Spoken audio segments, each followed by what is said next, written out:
नमस्कार दोस्तों, मैं हूं कीर्ति और हाजिर हूं मैं आपके सामने दृष्टिकोण पुस्तक जो कि जेफ किलर जी ने लिखी है, इसका हिंदी में।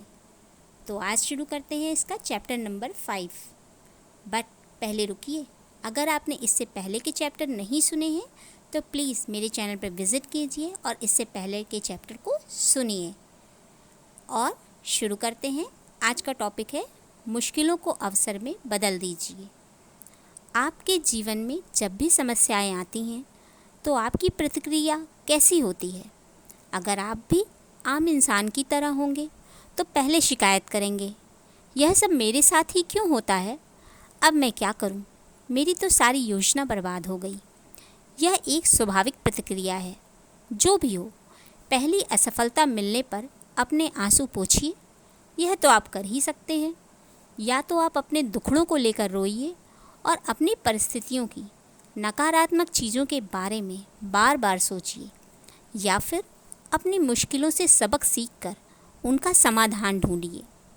हाँ, हो सकता है कुछ समय तक आपको अनिश्चितता का सामना करना पड़े, लेकिन हर समस्या का एक दूसरा पहलू भी होता है। हो सकता है उसमें कोई सुनहरा अवसर छुपा हो। उदाहरण के लिए, हो सकता है आप जानते हो या आपने कभी सुना हो कि किसी की नौकरी छूटने के बाद उसने अपना एक सफल व्यवसाय शुरू किया। अक्सर वह व्यक्ति आपको बताएगा कि अगर उसकी नौकरी न छूटती तो वह अपना व्यवसाय कभी न शुरू कर पाता। जिस चीज़ की शुरुआत एक विषम परिस्थिति से हुई, वही अंत में एक सुनहरे अवसर में बदल गई। द न्यूयॉर्क टाइम्स में एक लेख छपा था, क्या ब्रेन ट्यूमर का कोई मतलब होता है? यह लेख 40 साल की शेरून नाम की एक महिला द्वारा लिखा गया था, जिसकी बाईं आंख के पीछे एक बड़ा सा ट्यूमर था। उसके ट्यूमर को 6 घंटे के ऑपरेशन के बाद निकाला गया था। सौभाग्य से अभी उसकी शुरुआत थी। क्या आप सोच सकते हैं कि ऐसी भयानक स्थिति में भी कोई इंसान इसमें बहुत सारे फ़ायदे भी ढूंढ सकता है? शेरून के हिसाब से इसमें बहुत सारी सकारात्मक बातें थीं। शेरून के आसपास रहने वाले लोगों ने शेरून और उसके परिवार की इतनी ज़्यादा मदद की कि उसने उसके दिल को छू लिया। उसमें से कुछ लोगों से उसकी बस केवल जान पहचान मात्र थी, लेकिन उन लोगों ने शेरून को, उसके पति को और उनके बच्चों को शाम का खाना भी खिलाया। उसके दोस्तों ने उनके घर को साफ करने की भी व्यवस्था की। शेरून ने यह भी सीखा कि जब दूसरों को ज़रूरत हो तो कैसे उन्हें मदद की जाती है। अपनी ज़िंदगी के नाजुक समय का सामना करते हुए शेरून अब कहती हैं कि मैंने और ज़्यादा सकारात्मक सोच विकसित की और अस्पताल के बिस्तर पर होते हुए भी अपने लक्ष्य को पूरा करने की चाहत पैदा की।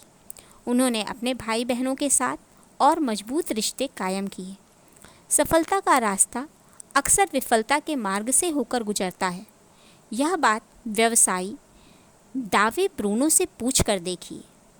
1980 में ब्रूनो एक दवाइयों के उपकरण बनाने वाली कंपनी में नेशनल सेल्स मैनेजर की हैसियत से काम करते थे। वह अपनी पत्नी मार्लिन और अपने 3 छोटे बच्चों के साथ मिलवॉर्डकी के एक सुंदर से घर में रहते थे। जिंदगी अच्छी खासी चल रही थी, लेकिन 1984 में ब्रूनो की नौकरी छूट गई और कुछ महीनों बाद भी उसे कोई काम नहीं मिला।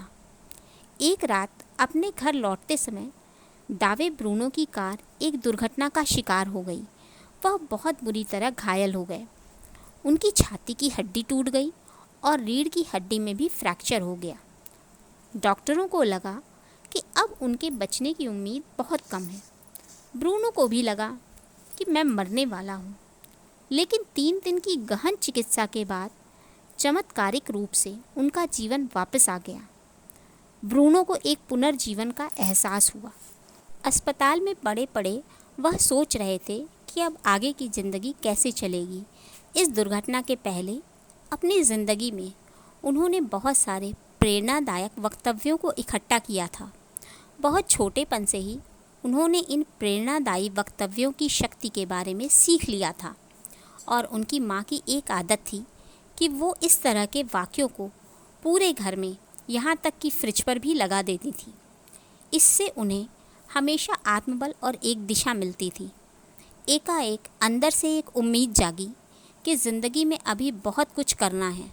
उन प्रेरणादायी वक्तव्यों के बारे में वे लोगों से बात करने लगे। हालांकि अभी कुछ साफ रास्ता नज़र नहीं आ रहा था।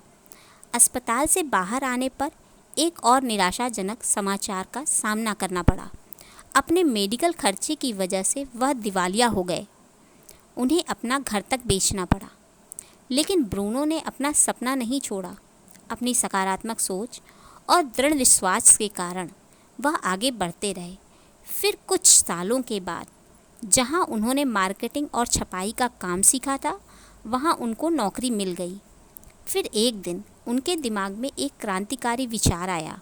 उन्होंने प्रेरणादायी वाक्यांशों को क्रेडिट कार्ड पर छापने के बारे में सोचा। फिर उसी दिन शाम को उन्हें टेलीविज़न पर एक क्रेडिट कार्ड कंपनी के गोल्ड कार्ड का विज्ञापन दिखाई पड़ा। फिर उन्होंने सकारात्मक सोच, लीडरशिप, दृढ़ता और साहस जैसे चीज़ों पर बहुत सारे कार्ड तैयार किए। उनका नाम रखा सक्सेस गोल्ड कार्ड। अस्पताल से लौटने के 5 साल बाद उन्होंने अपना पहला सक्सेस गोल्ड कार्ड बेचा और मुझे यह बताते समय बहुत ही खुशी हो रही है कि उन्होंने अभी तक ऐसे 20 लाख से भी ज़्यादा कार्ड बेचे होंगे। इस प्रकार डाविड ब्रूनो ने एक दुखद दुर्घटना को एक अनोखी जीत में बदल डाला। मैं नहीं चाहता कि आप सोचें कि यह सिद्धांत केवल दुखद परिस्थितियों में ही लागू होता है। आपको एक व्यवसाय का उदाहरण देता हूँ जिसने मेरे अंदर एक नया विश्वास पैदा कर दिया। 1991 में मार्च के महीने में काफ़ी सोच विचार के बाद मैंने दृष्टिकोण नाम की टी शर्ट छापने के लिए एक कंपनी को चुना। जून के अंत में मैंने इस टी शर्ट को बाज़ार में उतारने के लिए एक राष्ट्रीय स्तर का अभियान शुरू करने का निश्चय किया। जुलाई की शुरुआत में एक गंभीर समस्या आई। 2 हफ्ते में टी शर्ट तैयार करने के बजाय जैसा कि उस एजेंसी ने वादा किया था, अब तक 5 हफ्तों से भी ज़्यादा गुजर गए। स्क्रीन प्रिंटर ने हमारी टी शर्ट तैयार नहीं की थी। फिर मैंने दूसरा स्क्रीन प्रिंटर ढूंढने का निर्णय लिया, लेकिन दाम और हर चीज़ मैं पहले ही तय कर चुका था। अब मेरे सामने एक गंभीर समस्या आ गई। लेकिन अपनी फूटी किस्मत पर रोने के बजाय मैंने एक दूसरा, उससे भी अच्छा प्रिंटर ढूंढने का निर्णय लिया। 1 हफ्ते के अंदर मुझे नया प्रिंटर मिल गया जिसकी मुझे तलाश थी। अब 2 से 5 हफ्तों के बजाय मेरा काम 2 से 4 दिन में ही पूरा हो गया। आज करीब 20 साल हो चुके हैं। आज भी मैं उस प्रिंटर के साथ काम कर रहा हूँ। पहले स्क्रीन प्रिंटर का खोना मेरे लिए बहुत अच्छा साबित हुआ। हालांकि उस समय मुझे इसका एहसास नहीं था, लेकिन मुझे पूरा विश्वास था कि मैं उस खराब परिस्थिति पर जीत हासिल कर लूँगा, और मैंने किया भी। इस तरह के अनुभवों ने मुझे सिखाया कि जब एक दरवाज़ा बंद होता है तो हमेशा उससे भी अच्छा दरवाज़ा खुलने का कहीं और इंतज़ार कर रहा होता है। मेरे अपने पेशे का बदलना भी एक उदाहरण है कि ज़िंदगी में समस्याओं और कठिनाइयों से क्या फ़ायदे होते हैं। व्यक्तित्व विकास की चीज़ों में मेरा कोई रुझान नहीं था। लॉ स्कूल से स्नातक करने के बाद भी मैं सालों नाखुश रहा। मैं इन सिद्धांतों को तभी जान पाया जब मेरा जीवन एकदम नीचे चला गया। मुझे अब महसूस होता है कि मेरे जीवन के सारे दुख मुझे एक वरदान के रूप में मिले। मैं ज़िंदगी में काफ़ी मुश्किल दिनों से गुजरा और नाखुश रहा, और आज एक बेहतरीन ज़िंदगी जी रहा हूँ। इसलिए मैं जानता हूँ कि सकारात्मक सोच में कितनी ताकत होती है। जब मुझसे कोई कहता है कि मैं बहुत निराश हूँ, या जब किसी की सोच नकारात्मक होती है, तो मुझे पता चला है कि वह इंसान उस समय कैसा महसूस करता है।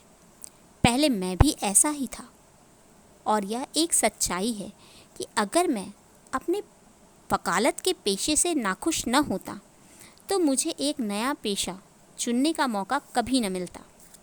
चलिए, अब आप अपनी ज़िंदगी में झांक कर देखिए। क्या आप कोई ऐसी स्थिति याद कर सकते हैं जब आपका कोई नकारात्मक अनुभव बाद में सकारात्मक चीज़ों में परिवर्तित हो गया हो सकता है कि आपको नौकरी से निकाल दिया गया हो और फिर आपको उससे भी अच्छी नौकरी मिल गई हो, या हो सकता है आपको कुछ स्वास्थ्य संबंधी समस्या हुई हो जिसकी वजह से आपने अपना खान पान बदला हो या आपने नियमित व्यायाम शुरू किया हो। ध्यानपूर्वक उन परेशानियों को याद कीजिए जिनका सामने आपने किया हो और फिर उससे कुछ फ़ायदे और सबक सीखे हों। सकारात्मक चीज़ें तभी घटित होती हैं जब आप उनको ढूंढ निकालते हैं। आइए अब इस मुद्दे पर 7 तरह से परीक्षण करके देखते हैं कि कैसे आने वाले पर मुसीबतें हमारे लिए वरदान बन जाती हैं। पहला, मुसीबतें हमें सहारा देती हैं। अगर आप किसी लंबी जानलेवा बीमारी से ठीक होकर बाहर आते हैं तो आपको थोड़ी थोड़ी थकान के साथ कोई दिक्कत महसूस नहीं होती। दूसरा, मुसीबतें हमें एहसानमंद होना सिखाती हैं। आपके लिए यह घिसी पिटी बात हो सकती है, लेकिन इसमें सच्चाई है। अक्सर आप तब तक किसी चीज़ का महत्व नहीं समझते जब तक कि वह आपसे दूर नहीं चली जाती। जाड़े में जब आपके पास गर्म पानी नहीं होता है तब आपको उसकी कीमत समझ में आती है। जब आप बीमार पड़ जाते हैं तब अच्छे स्वास्थ्य का मतलब समझ में आता है।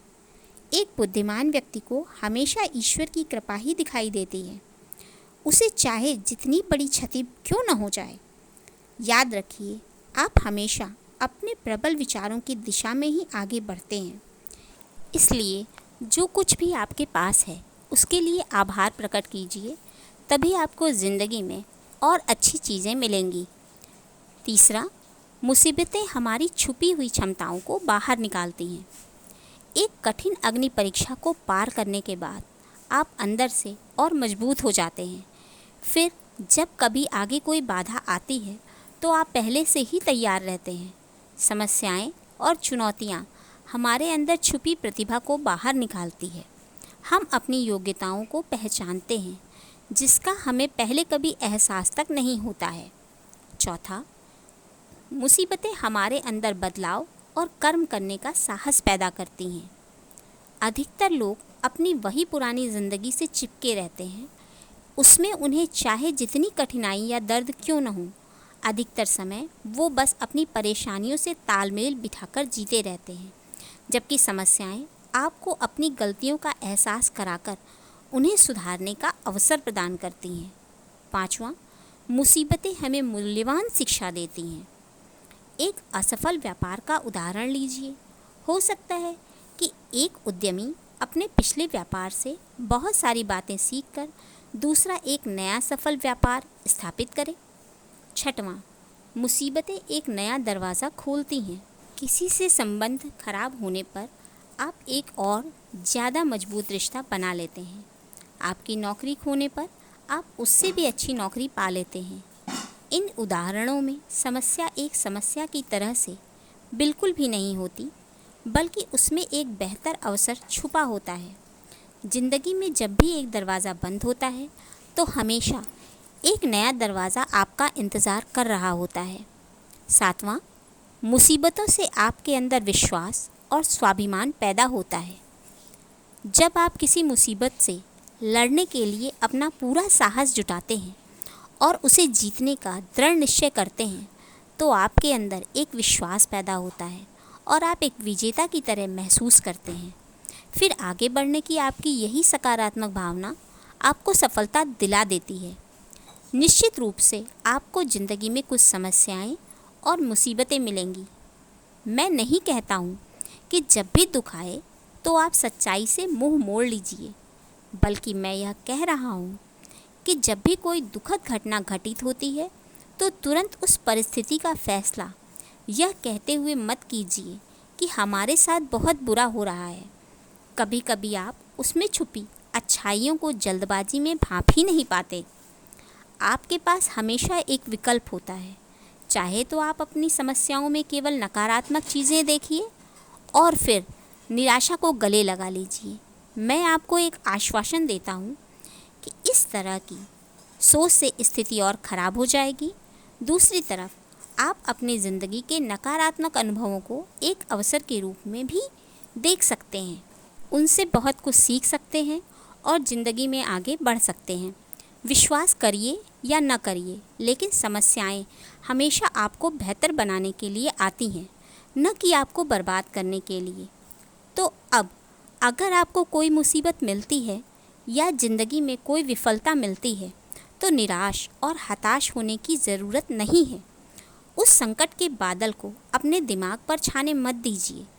अपने धुंधले दिमाग को एकदम साफ कीजिए। फिर आप पाएंगे कि ऐसे में हर चीज़ आपको ऐसी साफ साफ दिखाई देने लगेगी जैसा आपने उसे पहले कभी नहीं देखा होगा। नेपोलियन हिल के इन शब्दों को हमेशा याद रखिए। हर मुसीबत अपने बराबर या उससे भी बड़े अवसर का बीज अपने साथ लेकर आती है। लगातार स्वयं से पूछते रहिए कि आपने अपने अनुभवों से क्या सीखा और अपने आप को हमेशा ज़िंदगी में एक आगे बढ़ते हुए इंसान के रूप में केंद्रित कीजिए। संकट की घड़ी में हमेशा अपनी आशावादी सोच को बनाए रखने और अपने दिमाग को खुला रखने का प्रयास कीजिए, क्योंकि यही वह वातावरण है जो आपको मुसीबत में भी अवसर ढूंढने में आपकी सहायता करेगा। तो धन्यवाद दोस्तों, मेरे साथ इस चैप्टर को सुनने के लिए। और अगर आपको ये चैप्टर पसंद आया है, ये बातें पसंद आई हैं कि मुश्किलों में भी अवसर मिल सकते हैं, तो आप भी ज़रूर कमेंट कीजिए मुझे और बताइए कि आपके जीवन की आई किस मुश्किल में आपने कोई नया अवसर पाया। तो प्लीज़ कमेंट ज़रूर कीजिएगा और please like, share and subscribe करना मत भूलिएगा। और अगर आप नए हैं तो सब्सक्राइब करने के साथ साथ बेल आइकन भी ज़रूर दबाइएगा और चैनल पर एक बार विज़िट करना मत भूलिएगा। तो मिलते हैं अगले चैप्टर में। धन्यवाद।